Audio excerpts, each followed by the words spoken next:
Здравейте отново от мен.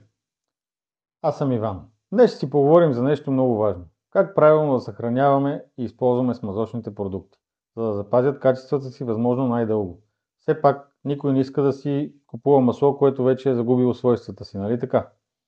За да запазим маслата и гресите в добро състояние, е важно да се спазват няколко прости правила, а именно: първо, защита на опаковката.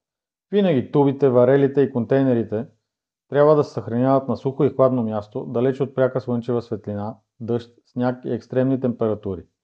Представете си ги като хранителни продукти. Не ги оставяме на слънце или на студ, нали така? Ако се съхраняват варели, най-добре е да се поставят хоризонтално с двете капачки отстрани. Така се предотвратява изсъхването на уплътненията и проникването на въздух. Ако няма място за хоризонтално съхранение, се поставят вертикално, но с капачките надолу. Хубавото е варелите да са на палети, за да са на разстояние от земята. Веднъж годишно е добре да се завъртат на 180 градуса, за да се разпредели равномерно съдържанието. Винаги използвайте принципа FIFO – First in, First out, или първи влязъл, първи излязъл. Това означава просто да се използват първо най-старите продукти. Маркирането на отворените опаковки: хубаво е, когато се отваря туба или варел, задължително да се запише датата, така че знаете колко време е минало от започване на употребата. Преди да се отвори варел, е хубаво винаги зоната около отвора да се почисти добре, за да се предотврати попадането на различни боклуци в маслото. След като сте използвали необходимото количество масло или грес, опаковката трябва винаги да се затваря плътно. Много често задавам въпроса: колко дълго могат да се съхраняват смазочните продукти, когато не са употребявани, разбира се. Официалният срок на годност е 5 години.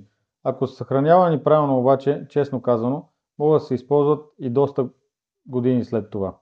Хубаво е винаги да се използват чисти и сухи помпи с дозиращи устройства. И не на последно място ще спомена безопасността. Винаги трябва да се носят защитни ръкавици, когато се работи с смазочни продукти. И още нещо много важно. Никога не оставяйте намаслени парцали близо до огън или източници на топлина, тъй като могат лесно да се самозапалят. Ако се спазват тези прости съвети, смазочните продукти ще запазят качествата си и ще осигурят надежна работа на машини и автомобили. Благодаря ти за вниманието и се надявам това видео също да ти е било полезно. Ако искаш да разбереш повече по темата, разгледай в Академията за масла на Midland BG. Чао от мен и до скоро!